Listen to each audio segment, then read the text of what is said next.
shaggamartu yuubarra mari moosinni nu dabra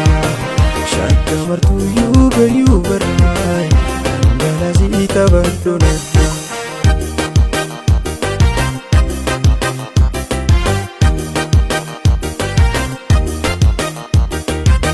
Ulatulu shalashindeesi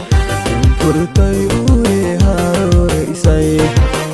Leimani suma jechandema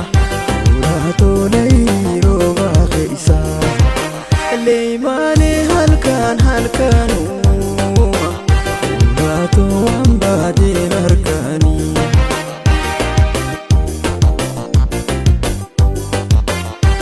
Foto dirmamun arkani Asji qoman natir kaddu Lash godi kaman sirbi tabattu Asji qoman natir kaddu Lash godi kaman sirbi tabattu Ega gargar bahulole sirba bulle galajole Gargar bahulole sirba bulle galajole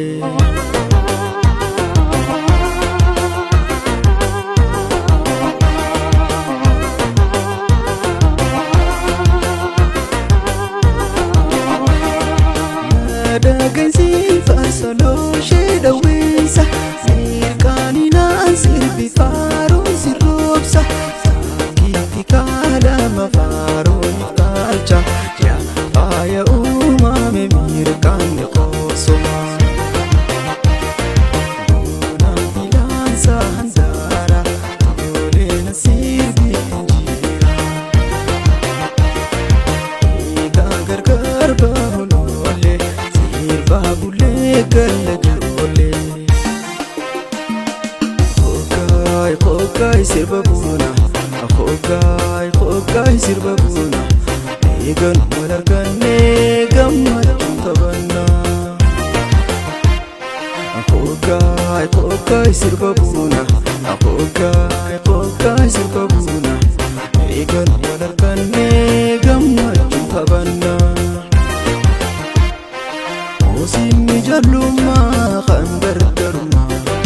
Gaddai sabarana sirdum amma Shagga moti Kallo konan tabachisi Shagge yube gari kabeda Kallo konan tabachisi Shagge ani sumam farsa Ati khoflan nabadasi Khokai sirba buna Khokai sirba buna Egan walarganne gammachun tabanna Khokai sirba buna Khokai sirba buna Egan walarganne gammachun tabanna Aruma qofani jasi arki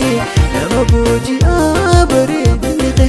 bareedar argee tahun si shakke si barani sabbi kashni harargee tahun si shakke si barani samannike